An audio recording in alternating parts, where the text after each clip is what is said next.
Let's talk about why AI feels so threatening to so many of us. If you're feeling a bit of that unease, you are definitely not alone. Here's the core reason.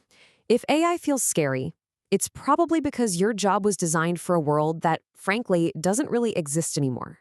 You see, a lot of our roles have accidentally turned us into something called human middleware. What's that?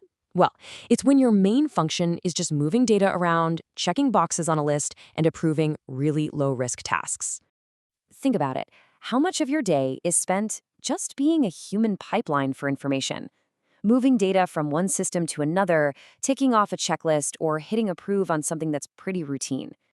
But here is the most important part to understand. AI isn't coming to remove you. It's coming to remove that tedious middleware layer.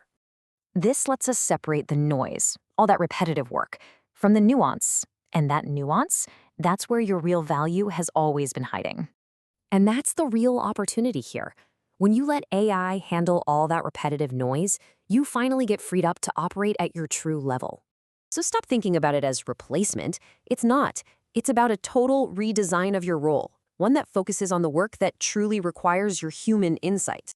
If you want to spot this in your own job, just comment audit below, and I'll send over the middleware audit.